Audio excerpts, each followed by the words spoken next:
So, did you succeed? Let's now do this together. And for this, I'll first of all create a new Go file in this exercise 1 folder, as instructed here in task number 1. And I'll name it exercise.go, though of course the name is up to you. In here, we should then declare to which package this file belongs.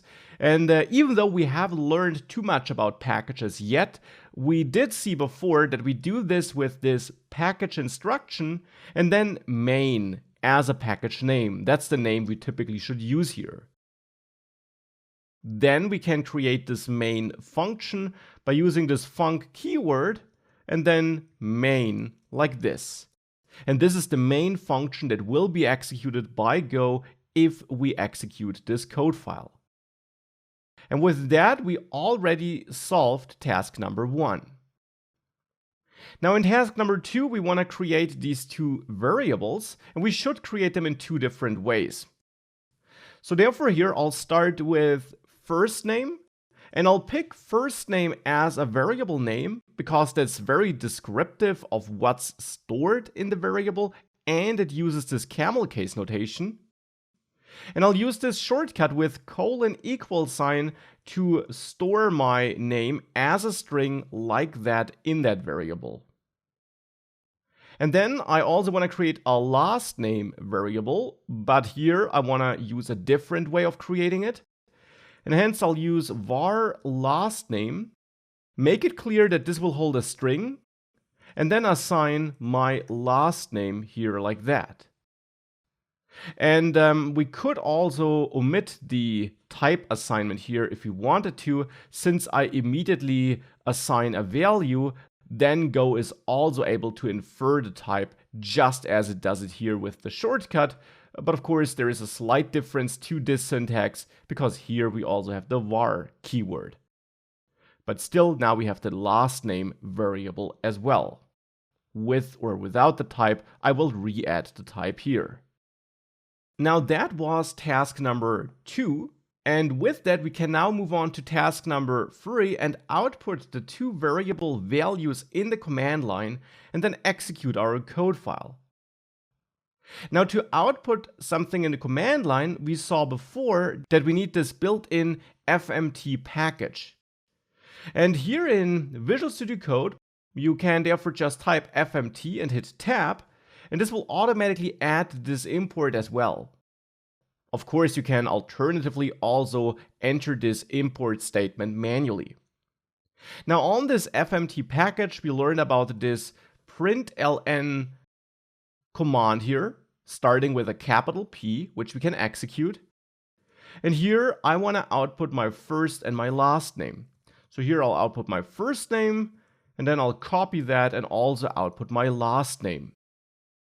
As a side note, you can also output multiple values in one and the same statement here. That would also work, but here I'll simply run the command twice with the different names.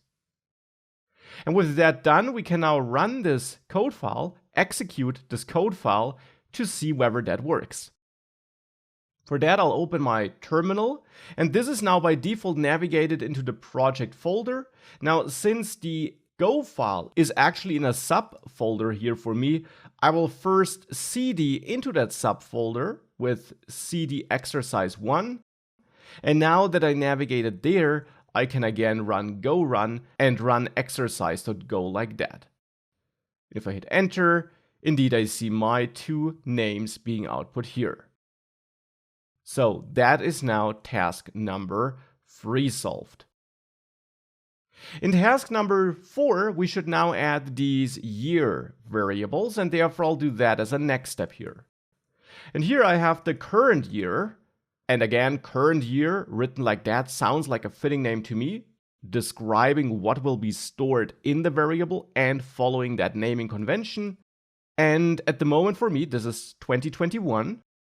And that's therefore the value I want to store, but with that $= shortcut to declare and initialize the variable in one step. Now again, as before, we should create it in different ways.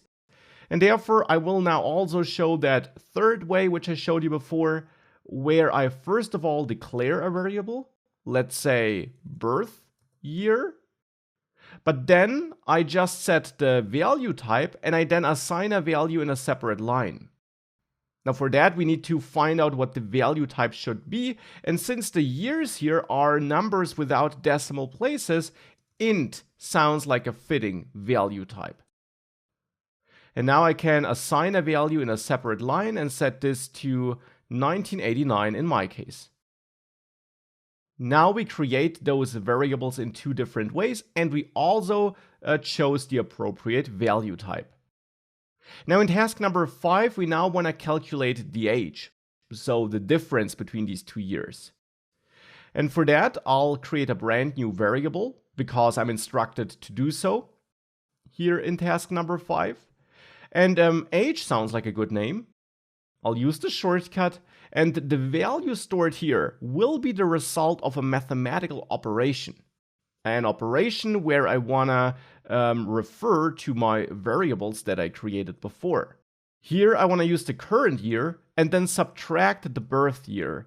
And this will give me my age, even though, as I said before, of course, theoretically, we also have to take the month into account, but for this exercise, doing it like this is good enough. And now we got that age, and as part of task number 5, we should also output that in the command line. So again, I will run fmt println and output age like that. And that should now be task number 5, but let's see whether it works. And therefore, I'll again run this exercise go file. And again, I need to cd into the exercise1 folder first so that this file is found. And then here I get 32 as a result, which is the correct result here.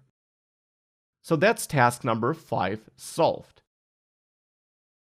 Now in task number 6, we should overwrite the value stored in current year with the currently stored value plus 1, and then recalculate and reassign the age, and then also output it again. For this, I don't want to create a new variable, but instead work with that existing current year variable and just assign a new value. To do that in Go, we use the variable name, current year, and we then assign a value with just the equal sign. So without the colon in front of the equal sign, because if we just use that, we assign a value to an existing variable instead of creating a new one. And now the value I want to assign should not be 2022. That's what I write here in the instructions. You should not just change the number and pick a new one. Instead, we should calculate it based on the current value in current year. And therefore, we can now also refer to current year on the right side of the equal sign and add 1 to it. And that is something we haven't done up to this point yet, that we would use the same variable which we then reassign on the right side, but it is something you can do.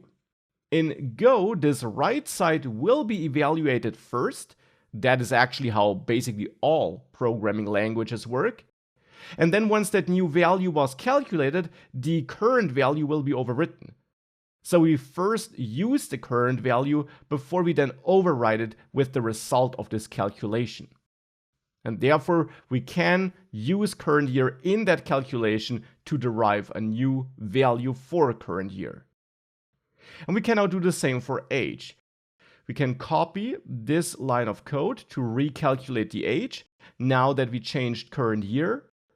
But we don't want to use the colon here either, but instead we again just want to reassign the value for age and assign a new value which still uses current year and birth year, but of course current year will have changed because of line 20.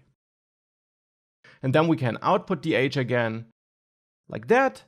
And if we now save all of this and I then run this Go file again, since I didn't close the terminal, I don't need to re-navigate back into that subfolder. I can just run Go run exercise Go again like this, and I get 33 here as a result.